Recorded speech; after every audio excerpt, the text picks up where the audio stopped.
오늘은 어린이 주일입니다. 어린이 주일은 어린이들을 그리스도인으로 양육하고 어린이들을 대하는 어른들의 인식을 새롭게 하려는 목적을 가지고 지키는 그런 주일입니다. 그런 의미에서 오늘 설교 제목을 믿음의 유산을 전합시다 라고 이렇게 전했습니다. 믿음의 유산, 믿음의 유산을 전하는 의미에서 믿음의 유산이라고 이렇게 정했습니다. 부모는 자녀에게 조금이라도 더 좋은 것을 많이 물려주고 싶어 합니다. 자신이 더는 자녀를 돌볼 수가 없을 때를 대비해서 자녀가 잘 살 수 있는 안전장치를 해주고 싶은 것입니다. 그런 의미에서 오늘 역대상 28장 9절에 기록된 그 다윗 왕의 유언은 참 지혜로운 그런 유언이라고 생각합니다. 제가 역대상 28장 9절 말씀 제가 한번 읽어드릴게요. 내 아들 솔로몬아, 너는 내 아비의 하나님을 알고 온전한 마음과 기쁜 뜻으로 섬길지어다. 다윗 왕이 이제 자신의 대를 이어서 왕이 될 솔로몬 왕에게 남긴 유산은 바로 이 신앙이었습니다. 신앙. 이 유산을 물려준 거예요. 신앙. 부모가 자녀를 영원히 도와줄 수는 없습니다. 우리가 영원히 살아서 영원히 자녀를 도와줄 수 있다면 얼마나 좋겠습니까? 그런데 우리가 그렇게 할 수가 없죠.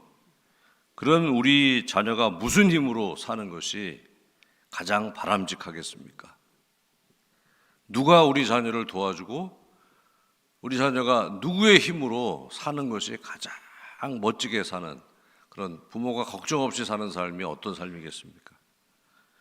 이 광야 같은 세상에서 삶의 수많은 어려움을 이제 겪게 될 텐데 그들이 누구를 바라보고 누구의 힘으로 살아가야 하겠습니까? 하나님을 믿고 하나님의 능력으로 사는 것이 가장 지혜로운 삶인 줄로 믿습니다. 우리는 그 사실을 아는 사람들이에요. 그러므로 우리는 자녀에게 신앙교육을 해야 하는 것입니다. 우리의 다음 세대들에게 신앙교육을 해야 돼요. 내가 하나님의 지금 능력으로 살고 있다라고 우리가 믿는다면 결국 나를 지탱해 준 내가 인생을 살아가는 데 있어서 가장 나로 하여금 내가 가장 나에게 도움을 준 분이 하나님이시고 내가 지금 존재하고 앞으로도 내가 모든 내 삶을 의탁하고 그렇게 충분히 내가 맡길 만한 분은 하나님밖에 없다라고 우리가 믿는다면 그 경험을 우리가 분명히 우리가 갖고 있다면 당연히 우리는 그 어떤 것보다도 이 신앙을 자녀들에게 물려줘야 될 줄로 믿습니다. 만일 내 삶을 지탱하는 것이 돈이고 앞으로도 나는 돈이 나를 도와줄 것이고 돈이 최고다라고 여기는 분은 돈을 많이 벌어서 자녀들에게 돈을 충분히 자녀가 늙어 죽을 때까지 살 수 있는 돈을 물려주셔야 될 것이고 또 명예라고 생각하시는 분은 명예를 어떻게든지 자녀가 얻게 해 주셔야 될 것이고 또 권력이라고 생각하시는 분은 무슨 수를 써서라도 자녀가 영원히 누릴 수 있는 권력을 물려주어야 할 것입니다. 그러나 우리가 아무리 많은 돈을 물려주고 어떤 명예로운 그런 지위를 우리가 주고 어떤 권세를 자녀에게 물려준다고 하더라도 그 돈과 그 명예와 그 권세가 어떻게 무한할 수가 있겠습니까? 결국은 그 돈이 언제 떨어질지 모르고 또 그 명예와 그 권세가 언제까지 이어질지 모르는 것입니다. 영원히 썩지 않는 것, 영원히 우리를 지키시는 하나님을 믿는 그 예수님을 믿는 신앙을 자녀에게 물려주는 것이 가장 지혜로운 그런 부모의 역할인 줄로 믿습니다. 그래서 오늘 본문에서도 여호수아도 후손에게 지금 신앙의 교훈을 가르치라고 권면하고 있습니다. 최고죠, 이게. 신앙의 교훈, 후손들에게 이 교훈을 가르치라고 권면하고 있습니다. 시기적으로 요단강에 물이 불어나서 건너기 매우 힘든 상황. 지금 성지순례를 가면 요단강이 생각한 것처럼 그렇게 깊거나 넓지 않아서 실감이 안 나는데 당시에는 좀 달랐다 그래요. 그래서 굉장히 넓고 폭도 넓고 깊고 또 이렇게 물이 불어나는 시기에는 강을 건너기가 어려운 그런 시기인데 하나님께서 요단강의 물을 멈추셨어요. 그러니까 홍해의 기적은 이 물을 가르신 기적이라면 요단강의 기적은 흘러내려오는 물을 멈추셨어요. 그러니까 멈추시니까 아마 한쪽으로 쌓이는 홍해를 가르는 기적은 양쪽으로 물벽이 이렇게 쌓였다면 이 요단강의 기적은 한쪽을 막으시니까 하나님께서 이쪽은 물이 이제 더 이상 더 흐르지는 않게 되니까 이쪽은 이제 물이 말라서 강바닥이 보이는 그런 상태가 된 거죠. 이 엄청난 기적, 강이 다 보이는 강의 바닥이 다 보이는 상태가 된 거예요. 그 상태에서 여호수아는 하나님의 말씀에 따라 이스라엘 백성들에게 중요한 하나님의 명령을 전달하게 됩니다. 하나님은 이 바닥을 보이게 된 요단강 바닥에 이스라엘의 12지파를 대표하는 12개의 돌을 기념비로 세우라고 이렇게 명령을 하십니다. 정말 이 실감나는 상황이잖아요. 하나님께서 엄청난 기적을 베풀어 주셨어요. 그래서 하나님이 살아계시다는 것과 하나님이 이렇게 물을 잠재우실 뿐만 아니라 멈추게 하실 능력이 있다는 그런 분이라는 것을 피부로 느끼는 이 상황에서 도저히 그동안에는 만질 수 없었던 강 바닥에 있는 돌을 이제 이들이 보게 되고 그 돌을 잡게 되고 12개의 돌을 취해서 제일 멋진 돌들을 이렇게 지파마다 취하지 않았겠습니까? 그 돌을 이렇게 세우면서 왜 이렇게 하나님이 이렇게 우리에게 이렇게 돌을 세우라고 하셨을까라고 좀 실감나는 그런 하나님의 교훈을 받게 되는 그 상황에서 하나님께서 이렇게 하신 이유는 첫 번째로는 요단강을 안전하게 건너게 하신 하나님의 이 은혜를 전혀 이스라엘 백성들이 하나님께 잘한 게 거의 없는데 이 요단강 물을 멈추게 하신 이 하나님의 은혜, 그 은혜를 후손들에게 전하라고 하나님께서 이렇게 명령하신 것입니다. 당대 이스라엘 사람들만 누리지 말고 물을 멈추시고 그래서 우리를 구원하신 하나님의 은혜를 반드시 전하라는 거예요. 두 번째는 하나님의 자녀는 하나님의 능력으로 산다. 결국 이 요단강을 건너게 하시는 분은 누구예요? 하나님이시고 물을 멈추는 엄청난 능력을 베풀어 주시는 분도 누구입니까? 하나님이라는 거예요. 그 하나님의 능력을 잊지 말고 우리는 하나님의 능력으로 살아야 된다는 것을 분명하게 후손들에게 전하라는 의미에서 이 엄청난 기적을 베푸시는 가운데 하나님께서 당대 이스라엘 사람들에게 명령하신 그런 후손들을 위한 신앙 교육이었다는 것입니다. 그런 의미에서 오늘 저는 이 하나님의 뜻을 우리가 생각하면서 오늘 이 교회와 가정에서 우리의 자녀들과 다음 세대 양육을 위해서 우리가 어떤 사명을 감당해야 될지, 어떤 믿음의 유산을 물려줘야 될지에 대해서 한번 생각해 보는 시간을 갖도록 하겠습니다. 먼저 우리 교회는 우리 다음 세대들에게 후손들에게 좋은 믿음의 유산을 전하는 사명을 감당해야 할 것입니다.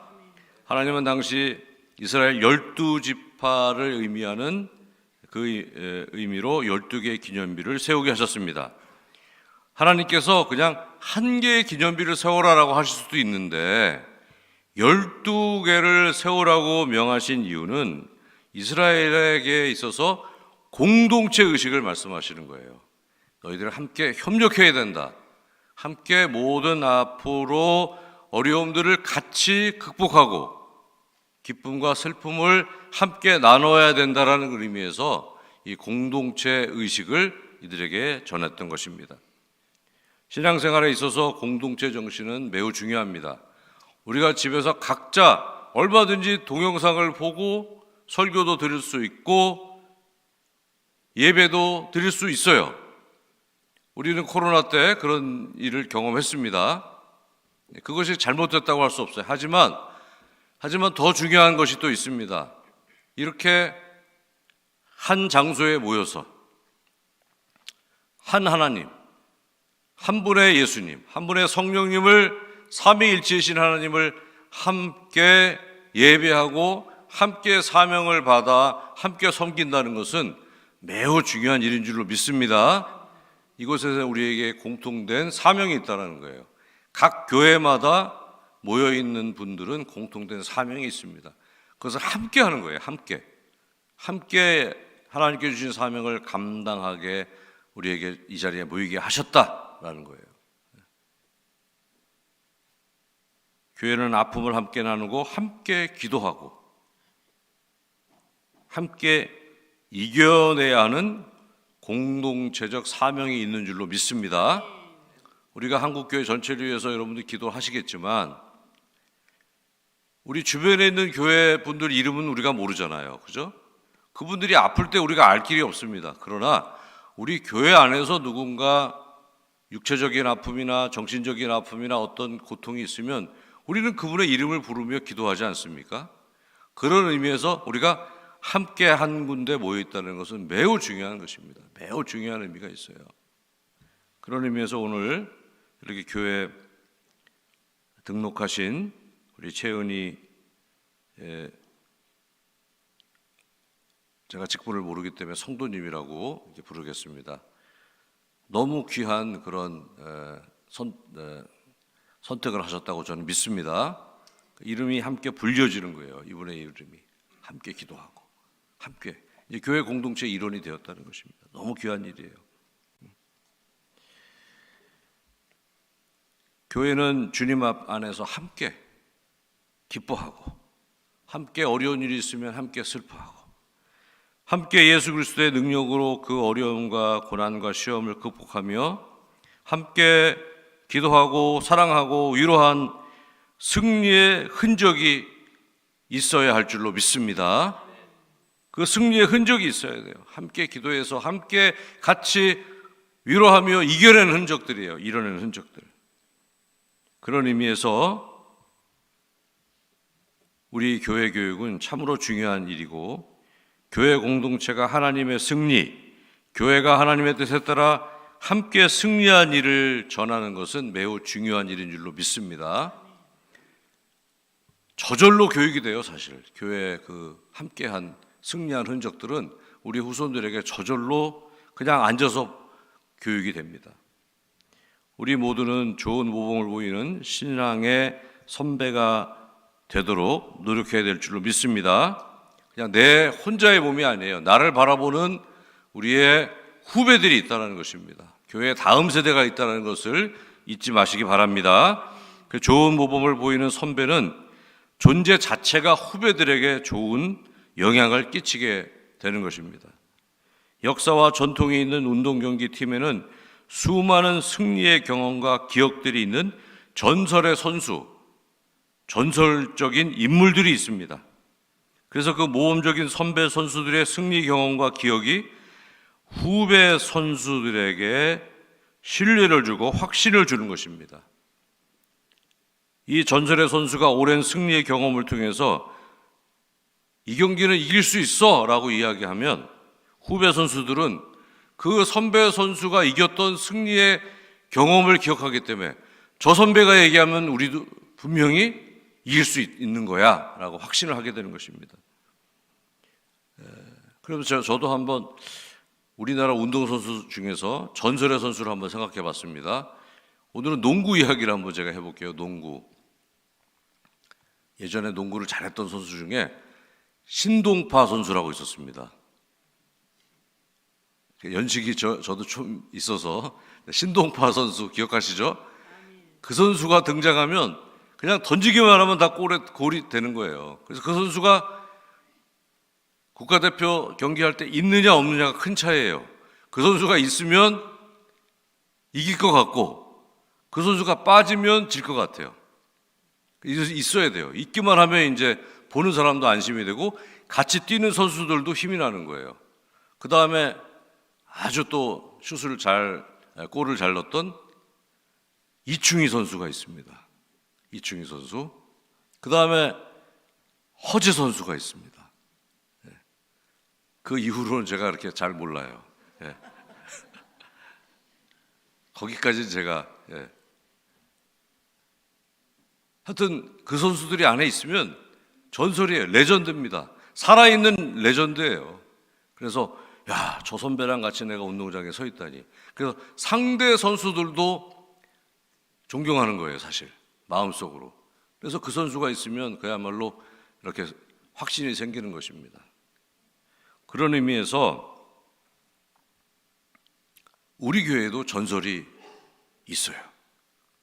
많은 우리 선배 신앙인들이 여러분 마음속에 나도 저분을 좀 닮아야지, 저분만 함께 있으면 왠지 힘이라고 생각하는 그 전설의 그런 우리 믿음의 선배들이 있지 않습니까? 그래서 잘 믿음 생활 잘 하시다가 멋지게 천국 가신 우리 전설의 우리 선배님들 계시고, 여전히 교회에 살아계셔서 멋지게 주일마다 그런 여러 가지 장애를 깨뜨리고 여러 가지 힘든 상황에서 교회에 오셔서 후배들에게 귀감이 되시는 전설. 그리고 저분이 무슨 말 한마디를 하면은 아 그래 신뢰가 가. 뭔가 이렇게 이야기로 정리를 해주시는, 저분이 이야기하면 이루어져라고 하는 그런 생각나는 전설들이 여러분 있지 않습니까? 우리 교회는 그런 전설들이 많은 그런 교회예요. 신앙의 전설들이, 믿음의 전설들이. 요즘 또 우리 실무 정교님들이 아침에 전도하러 지금 나가고 계십니다. 전설적인 일 아니겠습니까? 그죠? 저분들이 지금 열심히 전도하니까 또 정교님들뿐만 아니라 다른 또 부교님들도 함께 지금 동참하고 있습니다. 담임사관도 나가고 있어요. 너무 감사한 일입니다. 그 결과 오늘까지 6분이 그죠? 등록을 하셨습니다. 4분만 더 등록하면 50일 전도운동 아마 그 이상의 결과물이 있을 거라고 생각하는데, 우리 실무 정교님들이 회의를 해서 이번에는 10분을 등록하겠습니다 라고 이렇게 선포하셨어요. 그러면 10명이 돼야 돼요, 안 돼야 돼요? 돼요. 되고 나면 이제 그 다음에 또 얘기하시면 어떤 생각이 드십니까? 아, 정교님들이 얘기하면 다 이루어져. 그럼 전설이 되는 거예요. 그게 전설입니다. 기도하고 무언가를 정했을 때 그런 일들이 안 이루어지면 세상적으로 뭐예요? 아예 뻥이야 이렇게 되지만 이루어지면 어때요? 신뢰가 가는 거 아니겠습니까? 저 전설의 선수가 우리가 함께 뛰면 우리는 이겨. 그 전설이에요. 저 정교님들이 이야기하면 이루어져. 그러면 신앙적인 전설이 되는 것입니다. 그 전설이 좋은 훌륭한 믿음의 전설이 후대로 이어지는 우리 교회가 되기를 주의 이름으로 축원합니다. 그런 의미에서 저는 여러분 한 사람 한 사람이 이런 신앙의 전설들이 되어 주시기를, 그 레전드가 되어 주시기를 주님의 이름으로 부탁드립니다. 그런 전설들이 있어야 돼요. 모든 질병과 환경과 물질의 어려움 등 세상의 모든 어려움을 신앙으로, 믿음으로, 기도로 이겨내서 그 몸에 마디마디마다 승리의 기억들이 아로 새겨진 그러한 신앙의 전설들이 다 되어 주시기를 주님의 이름으로 부탁드립니다. 사도 바울은 이 신앙의 전설, 몸에 새겨진 이 신앙의 흔적을 갈라디아서 6장 17절에서 예수의 흔적이라고 이렇게 증거하고 있습니다. 내 몸에 예수의 흔적을 지니고 있노라. 사도 바울은 복음을 전하다가 모진 고문으로 인해서 육체적인 고난의 흔적이, 채찍에 맞은 흔적, 돌에 맞은 흔적, 온갖, 발은 늘 걸어다녀서 발에 온갖 굳은 살이 박혀 있고, 그 핍박과 비난 속에서 이 마음은 그야말로 얼마나 단련이 됐겠습니까? 굳은 살이 얼마나 박혀 있겠어요, 그 마음에. 그 고난의 흔적, 그 예수님을 따라간 고난의 흔적이 있었지만 그 흔적은 예수님을 따라산 승리의 흔적인 줄로 믿습니다. 그래서 고난의 흔적이 곧 승리의 흔적인 거예요.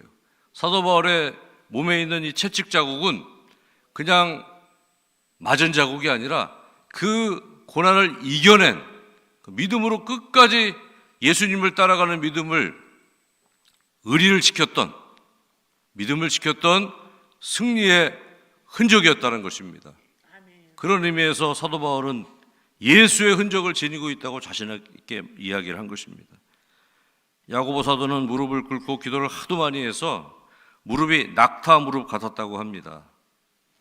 낙타 무릎 같이 된 그 무릎은 볼품이 없고 주름이 가득한 그렇게 고난의 흔적이지만 또한 그 고난을 예수의 능력으로 이겨낸 승리의 흔적인 줄로 믿습니다. 끝까지 십자가를 지시고, 예수님의 십자가는 고난의 흔적이며 동시에 하나님이 사단 마귀를 물리치고 인류를 구원하신 승리의 흔적인 줄로 믿습니다. 예수님의 그 핏자국이 있는 그 손과 발은, 못에 박힌 손과 발은 고난의 흔적에 머무는 것이 아니라 바로 죽음을 이긴, 사탄 마귀를 물리친 온 인류를 구원한 승리의 흔적인 거예요. 저와 여러분에게, 교회 후배들에게, 그리고 자녀에게 자랑할 예수의 흔적이 사도 바울과 같이 그렇게 증거할 수 있는 저와 여러분 되시기를 주의 이름으로 축복합니다. 그래서 떳떳하게 나에게는 예수의 흔적이 있습니다. 최고의 섬김은 거룩한 삶이라고 합니다. 거룩한 삶을 살아낸 것이 예수의 흔적이에요. 우리가 하고 싶은 말, 하고 싶은 행동 어떻게 다 하고 살 수가 있습니까? 그걸 참고 인내하고 주님을 바라보며 그렇게 살아낸 거룩의 흔적이 곧 우리 후배들에게 진정 귀감이 되는 예수의 흔적이 될 줄로 믿습니다. 그래서 그 흔적이 있으면 말을 많이 안 해도 돼요. 아, 저 선배 따라가야지. 나도 저분 따라가야지. 저분의 뒷모습을 따라가야지. 이렇게 되는 거예요. 그런 흔적을 많이 우리 자녀들에게 또 교회 후배들에게 남길 수 있는 저와 여러분 되시기를 주의 이름으로 축원합니다. 또 우리는 가정에서 믿음의 유산을 자녀들에게 전할 수 있는 또 신앙 교사가 되어야 할 것입니다. 다음 세대에게 믿음의 유산을 전하는 데 있어서 부모의 역할은 중요합니다. 부모는 가정에서 먼저 신앙생활의 본을 보일 수 있는 준비를 해야 하는 것입니다.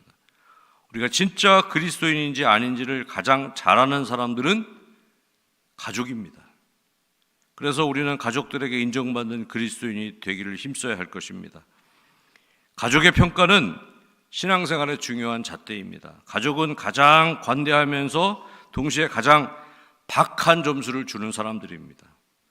어떤 사람들은 밖에서는, 교회에서는 만점인데 집에서는 빵점이라고 이렇게 인정되는 사람도 있어요. 성도는 교회에서나 집에서나 좋은 그리스도인이 되어야 할 줄로 믿습니다. 가족들은 나를 사랑하지만 동시에 웬만해서는 좋은 점수를 주지 않기 때문에 잘 참고 섬기되 그 섬김이 꾸준해야 되고 더 잘해야 되는 것입니다. 꾸준해야 돼요. 잘해야 됩니다. 한두 번 해서는 안 돼. 밖에서는 한두 번 우리가 친절하게 해도 저 사람 친절한 사람이야 이렇게 인정받지만 집에서는 100일을 친절했다가 이틀만 불친절해도 뭐라 그래요? 친절한 사람 아니라고 얘기합니다. 그래서 365일 친절해야 돼요. 365일. 친절해야 됩니다. 그렇지 않으면 웬만해서 점수를 주질 않아요. 어렵습니다. 예수님의 십자가를 생각하면서 정말 잘해야 돼요. 집에서 인정받는 그리스도인이 참 그리스도인인 줄 믿습니다. 자녀들에게 인정받는 건 더 어렵습니다. 대화하기도 힘들잖아요, 자녀들하고는. 그 자녀들에게 신앙의 교육을 시킨다는 것은 정말 어려운 일입니다. 그러나 어찌됐든 부모는 자녀의 최고의 교사이며 가정은 최고의 교실입니다.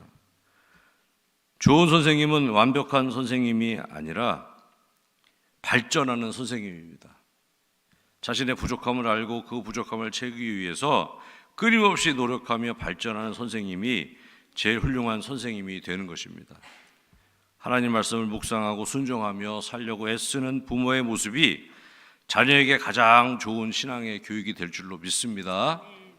사실 자녀들과 대화할 시간이 요즘 너무 없어요. 요즘 다 학원들 보내야 되고 아이들도 정신없이 초등학교 때부터 초등학교 들어가기 전부터 아이들이 정말 시달리는 것 같아요. 어떻게 보면 너무너무 힘든데 그 상황에서 또 성경 펼쳐놓고 이렇게 성경 공부시키기가 여간 좀 쉬운 일은 아닐 것입니다. 정말 어려운 일일 거예요. 그렇다면 우리가 그래도 어떻게든 시간 내서 정말 하루에 5분이라도 자녀에게 가장 좋은 유산은 믿음을 물려주는 거잖아요. 신앙교육을 해야 됩니다. 그리고 결국은 이 대화할 수 있는 시간 짧기 때문에 부모는 삶을 통해서 자녀들에게 하나님을 믿는 모습이 어떤 모습인지를 보여줘야 될 줄로 믿습니다. 인생의 고난과 역경을 하나님에 대한 믿음과 기도로 잘 극복하는 부모, 예배를 잘 드리는 부모, 설사 부모 따라서 자기는 교회를 가지 않더라도 부모가 열심히 주일날 예배 드리고 또 일상에서 그리스도인다운 모습을 보여주면 자녀는 결국 배우는 거예요. 그리고 그 자녀는 언젠가 하나님을 잘 믿는 그러한 그리스도인이 될 줄로 믿습니다. 결국 그렇게 부모의 그런 모습은 결국 자녀들에게 너무너무 훌륭한 그런 교육이 되고 정말 가정이야말로 가장 최고의 신앙의 교실인 줄로 믿습니다. 그 역할을 잘 감당해 주시기를 주의 이름으로 부탁드립니다. 또 세 번째로 교회와 가정에서 우리는 다음 세대를 믿음으로 격려해야 될 줄로 믿습니다. 예전 유고슬라비아의 작은 마을의 천주교 성당에서 어떤 신부가 미사를 집례할 때 수종을 들던 아이가 잔을 떨어뜨려 그만 그 포도주가 쏟아졌다고 합니다. 그러자 화가 난 신부가 그 아이의 뺨을 때렸다 그래요. 그래서 이 아이는 그때부터 교회와 멀어지고 후에 그 예전 유고슬라비안 이름이죠. 그 나라의 독재자 티토 대통령이 되었다고 합니다. 세계적인 학자인 시카고 대학의 벤자민 볼륨 교수의 연구에 의하면 비교적 성공했다고 알려진 학자들이나 예술가들이나 혹은 운동선수들 120명을 대상으로 비결을 조사해 보았더니 그 비결이 그렇게 잘된 비결이 칭찬이었다고 합니다.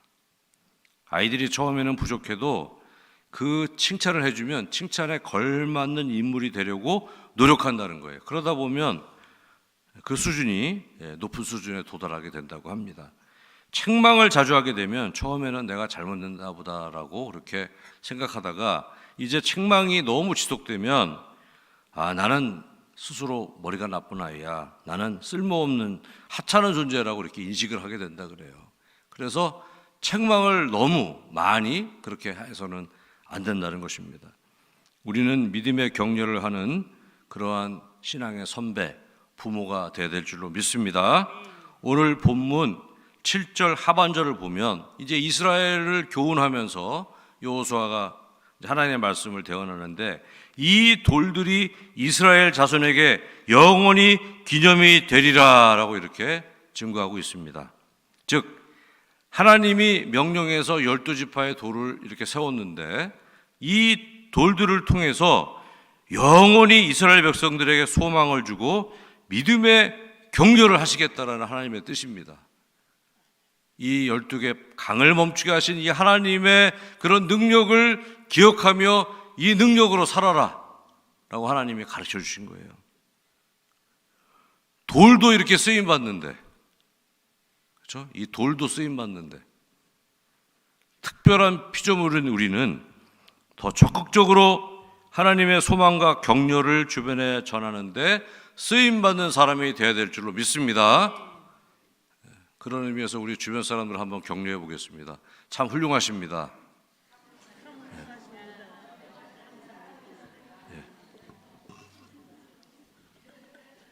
오늘 집에 가서도 많이 해주세요. 우리는 다음 세대를 양육할 때 칭찬만 해줄 수는 없죠. 때로는 주의 교훈을 따라 책망도 할 수 있습니다. 권면도 하고. 그러나 기본적으로 하나님의 사랑으로 대하며 결국 주님의 사랑으로 이 모든 우리의 후손들이, 우리의 다음 세대들이 세워지기를 기도해야 될 줄로 믿습니다. 말씀을 정리하겠습니다. 베드로전서 4장 10절 말씀 보면 각각 은사를 받은 대로 하나님의 여러 가지 은혜를 맡은 선한 청지기 같이 서로 봉사하라라고 증거하고 있습니다. 선한 청지기, 내 것은 없습니다. 물질이나 또 모든 어떤 내가 누리고 있는 영광이나 다 하나님 것인 줄 믿습니다.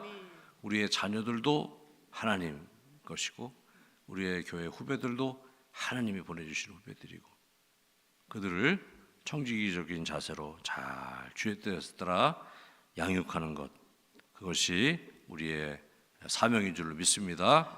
특별히 우리 후배들에게 무엇보다도 잘 살아낼 수 있는, 하나님의 능력으로 살아낼 수 있는 믿음의 유산을 잘 물려주는 저와 여러분 되시기를 주의 이름으로 축원합니다. 기도하겠습니다. 사랑의 하나님, 우리에게 자녀를 맡기시고 교회에 우리 어린아이들을 맡겨주셔서 감사합니다. 맡기신 하나님의 뜻을 잘 헤아려 신앙의 유산을 잘 전하는 우리 모두가 되게 하시며 우리 교회가 되게 하여 주시옵소서. 예수님의 이름으로 기도합니다. 아멘.